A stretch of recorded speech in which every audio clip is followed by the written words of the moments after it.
ముందుకు వెళ్లాల్సినటువంటి అవసరం ఆసన్నమైంది. స్వామీజీలే తమ ఆశ్రమాలను వదిలి బయటకు వచ్చి మనల్ని ఉత్సాహపరుస్తుంటే మనమేమో జెండాల కింద రకరకాల జెండాల కింద ఉన్నాం. ధర్మాన్ని కాపాడుకునే విషయంలో మనం చాలా ఇంకా నిరుత్సాహంగా ఏమి అవగాహన లేని విధంగా మనం వ్యవహరిస్తున్నాం.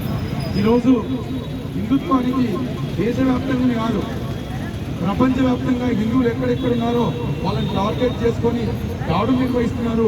ఈవెన్ స్వామీజీలను కూడా ధర్మాన్ని కాపాడే ధర్మబద్ధంగా నడిచేటటువంటి స్వామీజీలను కూడా వదిలిపెట్టడం లేదంటే ఇక మనం ఎంత మనం మరి ఎక్కడికి వెళ్ళినామో ఆలోచన చేసుకోవాలి.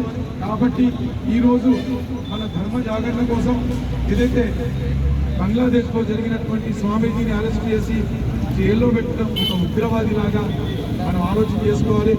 అలాంటి సంఘటన ఏదైతే ఉందో దాన్ని మనం నిరసిస్తూ ఈరోజు ఈ నిరసన ర్యాలీ కార్యక్రమానికి హాజరైనటువంటి హిందూ బంధువులందరికీ కూడా మరొకసారి ధన్యవాదాలు తెలియజేసుకుంటూ, స్వామీజీలు ఎంతో స్ఫూర్తితో మనలో స్ఫూర్తిని నింపడానికి వాళ్ళు ముందుకొచ్చి ధర్మాన్ని కాపాడేందుకు మనం ఏం చేయాలి అని సూచన చేస్తూ ఖచ్చితంగా నిన్న కూడా సోషల్ మీడియాలో ఆదిత్య పరాశరి గారు కూడా చాలా చక్కగా మాట్లాడిరు, చాలా అసలు ఆవేదనతో మాట్లాడిరు.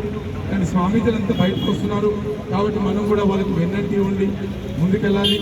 మన ధర్మాన్ని జాతిని కాపాడుకోవాలని చెప్పేసి మరొకసారి కోరుకుంటూ, ప్రతి ఒక్కరూ నిజంగా కోసి అంటే ఇంటనే ఉందా అనిపిస్తుంది. జై శ్రీరామ్ గల్లీలలో అంటారు, ఇంట్లో అనుకుంటారు. ఇది కాదు కావాల్సింది.